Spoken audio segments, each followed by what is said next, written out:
I'm really excited to be in discussion with Reena and Joy.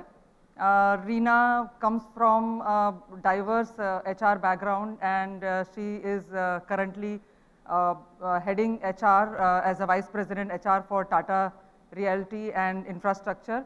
And Joy is a veteran in HR industry. Interestingly, he has worked with a lot of insurance companies, some of the very big names. And today he is head of HR for IL&FS. And we are going to discuss the topic which is very, very close to our heart, which is D&I. But D&I is such a vast subject. We are going to discuss a sub-subject of it which many times gets ignored, and that is diversity beyond gender. When we talk about diversity, we only think straight away gender, but today there are diversity is just not only gender. So we are going to discuss diversity beyond gender, and we are also going to briefly touch upon how women can break their own biases, because these biases are not external. Most of the time women face an internal bias. So we will discuss that also briefly. So I will invite Reena to start the session. Thanks so much. I hope everybody can hear me. Yes. So when yesterday we were discussing about, whether should we be talking about women, and with Women's Day passing by, I think everybody is kind of beaten the bush around what is doing with the women. And I was in fact sharing one of the experiences I've had a few years back with one of my employee and a leader, wherein an employee came and said, look, we have a policy for an insurance for our family, which includes parents and parent-in-laws, and we cover 6 people. So, but incidentally, I don't have father, but I have 2 mothers. So he came from a Muslim background, and obviously, he had 2 mothers. And then suddenly we realized that, we have not been inclusive and we have not been conscious of such efforts. So I said, well, if we are covering 6 people, we will change the policy and we'll make the change. And when the policy was released, one of the leader came back to me saying, why the hell have you done that? Why are we encouraging a kind of a religious kind of connotation here? I said, well, it really depends in terms of how do we look at things. So I think there is where it comes into the mind that whenever we talk about diversity and inclusion today, most of the times we are only thinking about women. We are not thinking about diverse set of people coming and joining the organization, and how do we make it inclusive, whether it is a religious diversity, whether it is an ethnic diversity, whether it is to do with the location and the region people are coming from, or even, when we are talking about so much about today transgender diversity. So that's one of the areas I think we really need to consciously now start thinking in as we talk about gig economy and trying to kind of draw a lot of a talent which is coming from a totally different diverse background. Great. This is something I had not heard about, because when she spoke to me, when we were talking yesterday, I realized that, how at certain level, how superficial our, whatever programs that we are running is. There is a lot more to be done. Joy, I would love to hear your thoughts on the same. Absolutely. Picking up from where you just shared about it, we also see other things in the environment around us. Many times we talk about that we are an equal employer and we want to recruit people who have some kind of maybe, someone who's on handicap or has some challenges. But the question to be asked is the organization really equipped enough to handle that kind of scenario? So I have one situation which happened with me in my earlier stint with my insurance company, in which we also had a call center. Now in a call center, what you need is basically someone who can just come and take calls and receive calls. So we recruited a person who was a handicap. So the person was paralytic below the waist, so he couldn't move. So he was using a wheelchair. So from the technical point of view, or from the job perspective, he was completely fit and he was doing good call and his call quality was very good. But unfortunately, he was not able to mix with the organization, because what was happening is his fellow colleagues, while they were having fun and they were having their enjoyment, he was missing the entire fun out of it, because most of those fun involved possibly having good time at the cafeteria, or moving out or dancing or going for some events which needed people to stand. So this was a simple thing, and the person lasted with us only for a 6 months period, and then he quit the organization. The reason for quitting was very simple, is he couldn't get himself, adapted to the atmosphere. The question to us is like, was it his failure that he couldn't adapt, or was it our failure that we couldn't include? I think the inclusion part is more important, is that had we been a little bit more, mindful about his inclusion in us, it would have been more helpful. I am reminded of a beautiful, this WhatsApp message which came to me, in which there is one boy who's got who's a handicap, who doesn't have one leg, and he is seeing two other boys who's playing football. So what these two boys do is, they actually take a piece of cloth, and they tie their one leg each, and now they are equals. And then they include this person and say that, let's play the game of football, because all three of us are going to play with one leg. I think that is inclusion. So I think the inclusion part is more important, is while we talk about it and we mention about it that I want you to be included, but are we really, giving our effort toward including people and allowing people to come into that, and that's more important. So that's my thought. Okay, that's an excellent example of inclusion, and I would like to see that clip, if possible. Sure. So I think you are very right that just diversity and hiring, going on a hiring rampage, and forcing the HR that this is your target, you have to get 25% diversity. That is not enough. What I am hearing is that that is just a part of the job. After that diversity, your agenda or your targets are met, there is a bigger job of inclusion. True. And unless that is done, then you will have people who will quit and go. And I personally feel that that will be an organization's failure then. So education becomes more important, educating your employees on how to be empathetic towards people who come from different backgrounds. Even religious jokes, ethnic jokes based on ethnicity, etc. Where Vishakha spoke about microaggression, and I was reminded of that this is nothing but microaggression, like you are cracking jokes, ye gujju hai, ye wo hai, ye something like that. So I think that we all should be mindful about microaggression. So my second question to you would be, how do you think we can achieve this? How can we move beyond gender-based diversity agenda that we are rightly so driving, but other diversity also needs to get equal importance? So, one of the things which a lot of us as HR professionals, we have moved between global organizations and Indian organizations, and therefore we are very, very aware of, various dimensions of diversity through that. But one of the challenges is that as a society, maybe we are more apathetic, which kind of turns to our own biases and beliefs being very, very different. And I feel that it's not only by the virtue of being in the organization and training the employees within. I think it's about the fact that when you're employing somebody through a diverse background, you're also kind of creating a social image of that person in the society. And employment is one of the key factors in which any of the diverse community, be it gender, transgender, religious, they all kind of go through. And to a certain degree, the affirmative action process of, having a socially backward bringing into the reservation process maybe helps that. So I think we play a larger role in terms of not only creating awareness of our own set of people, our employees, our managers, but also in the larger society. Also maybe educational institution, because we hire through campus quite a bit. Also through the process of clearing our own biases. We have all come from a generation which may have a very different bias about a transgender. Am I able to, as an HR professional, able to overcome that myself so that I can go and have a conversation with my leadership team and then further out in the ecosystem to bring that change. So I think it's not just awareness, I think it's a larger ecosystem change, and that is going to be actually not just a, a lot of people come back and say it could be a societal impact, but I think it's also an impact from an economic perspective for our own internal organizations. If you look at from a value it brings to the organization.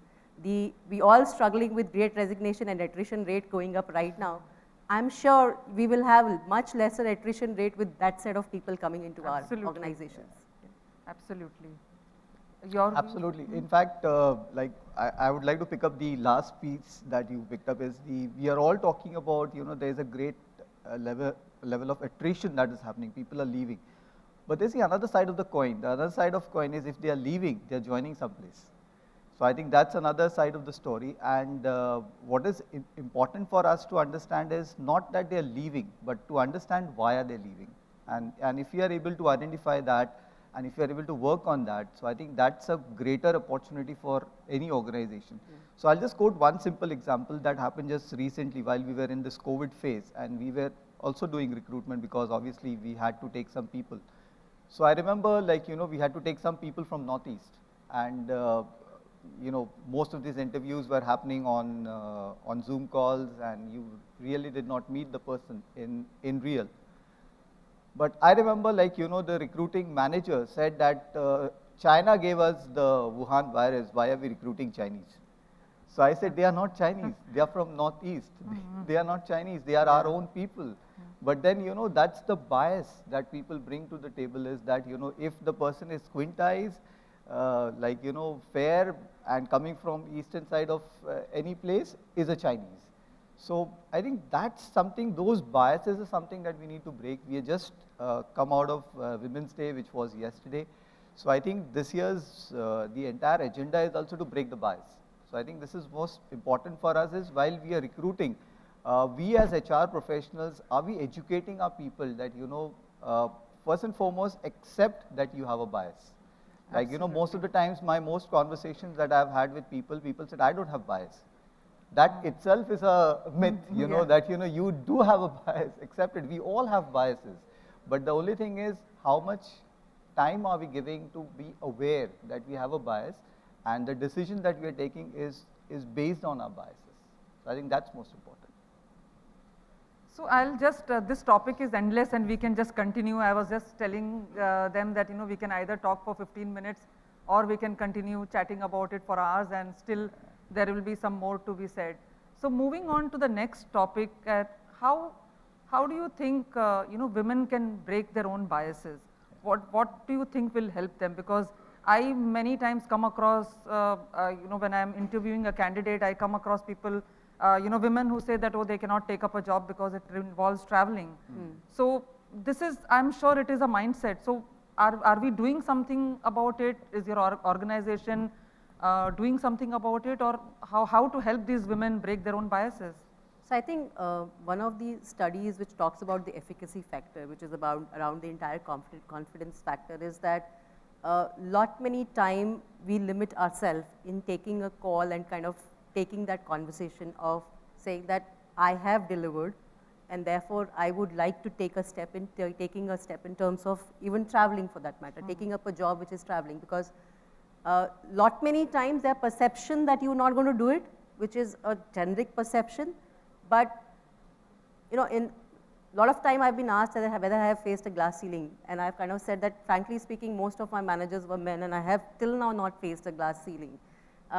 Because when I went up to them and said, I'd like to take that opportunity, irrespective whether it was a traveling opportunity, irrespective it required me to go into shop floor in manufacturing, I was given that opportunity.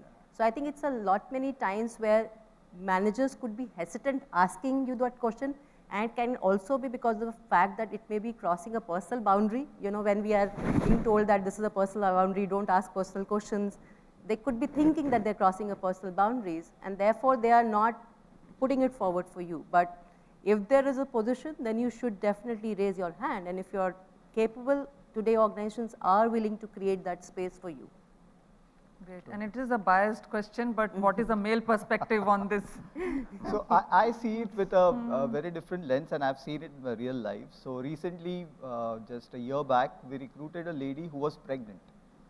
And while we were recruiting her, and absolutely to your point that, while we were recruiting and we were giving the offer to her, she said that I'm pregnant, I'm going to go on a maternity leave. We said we are fine with it, but till the time, anyways, we are all working from home, and you can work from home, and you can still continue working from home. So the self-belief is something that is what I think while answering your question is, what needs to be built is the self-belief. So there are people who have that self-belief and they go ahead and do it, and others who are sometimes scared or on the fence, basically, can I do it or can I not do it? I think for them, these kind of, I would say, inspirations would be very helpful while we are sharing stories and we are showing them that, this can be done. So there's another example which happened with me in my earlier assignment with insurance, which was in Liberty. So in Liberty, we have something called as a motor surveyors, so motor insurance surveys. So that's a very difficult job, because motor insurance surveys means you have to go to a place where the accident has happened, or the car has met up with an accident, or it's on a road, or it can be anywhere. It can be a remote place also. So mostly females, you would say that, I don't want to take this job. It's like too much of a hassle. Possibly the car would be taken to a workplace which is more men dominated, so I would not want to go. But at the same time, in my own experience, I have seen there have ladies who have come up and said that I would like to do this because the way I'll be able to see it, nobody else can see it. Absolutely. So I think, that's the difference that we have, that, whether you are able to have the self-belief and you are believing that, you can bring in that difference to the table. So if you are able to bring that difference to the table and you have that confidence, and from the other side, like for the men, it should be is that, that belief has to be there both ways. And I remember what Vishaka said today morning is, no longer these things are like gender biased, or it's not limited to one gender, it's agnostic. It's agnostic of the gender. So whichever gender it is, people have to start believing it and opening it. And the more important is believing it. I think the belief part is something that needs to be focused more. So just to add, we are a construction firm. We do construction, and which means that we do have civil engineers at the site, which is basically a project site, which would have at a given point of time close to 5,000, 6,000 construction labor work. Now we have been conscious. So when we started talking about saying having construction women in the workforce at the site level, and there are a lot of architects but not in the construction, in the civil side. The first question was, oh, they're going to leave in 3 years' time. Yeah. So we picked up the statistics and said, anyway, your civil engineers are leaving in 3 years' time. Yeah, they're all going out either to do an MBA or they are going out to kind of look at different opportunities. So let's try and test. No, it's not a safe environment, and we have been rated as great place to work as a safe company, from environment, from an employee perspective. So we said, okay, let's start with engineering internship. Let's start with internship and see, let them also come and experience how the, the construction site looks like, it's all dust and gray. If they're picked up civil as a segment and in their engineering, let them experience and then decide. And, we have at least 5 or 6 internships right now going on where we have women workforce, and with all male engineering team has come back to us saying that, the person we can rely on the site is actually that female workforce, So that's something which is, I think, these small nudges and creating that environment for them to get into something called so dominantly male-oriented job modes. I think that would help us in terms of changing the landscape itself. Yeah. And to add, I'll just add one more element into it, and that's very, very critical. And I think very few organizations have actively started working on it, but we need to work on it. Is still the pay scales are different. So if you recruit a lady employee for the same role, and if you recruit a male employee for the same role, same experience, same kind of an education background, and everything same, the probability is the male employee would have a higher salary than the female employee. And this is statistics. This has been proved. And so again, I think that needs to be and addressed again, it comes from, you have raised a very good point, and again it comes from the fact that women themselves, there is a statistics which says that women don't ask for money. Yes. So it works both ways, because the businesses want to save money, and women never ask for a hike. They just take whatever is given to them. So very few women I have seen who actually come and negotiate hard, when they are So I think joining. It's not the business which doesn't want to make pay. I think it's the most of the time men come and say, I'm going to leave the job. Yes. You give me a pay raise. Women say, I'm leaving the job, now I have an offer and I'm not going to negotiate. Yeah. So I think it's the different approaches. Yes. So any parting shot from you? From my side, it would be like, as you rightly started off the conversation, that D&I is a huge topic, but many a times, most of us, like don't believe in it, or they think that, okay, this is not my cup of tea. So I think it's high time now that we all start accepting it. So the acceptance level is to be increased. I think that's the most important thing. And the second thing is, let us all be conscious that we all have biases. So I think that's my parting story. Reena, you? So I think connecting with the last session where the ending was whether HR, what role HR should play and whether HR should be in forefront or not. I think HR needs to now play a very different role. And I think one of the role is to kind of not only talk about recruitment, because these are basics, but also talks about how you create an ecosystem of a change, not just what happens within my organization, what happens within my function, and go beyond that. I think they now need to play a larger role because now most of us have a seat on the table and we have a voice. So I think that is what, if we bring that and we are able to kind of work with our own biases and work on changing the ecosystem, I think things will definitely change. Great. So I think to conclude, I would, I personally think that D&I has to be a movement. It cannot be an initiative anymore. Yeah. It is not a corporate's responsibility alone to, change this ratio or change this percentage. It has to be a movement, and it starts from, it is everybody's responsibility.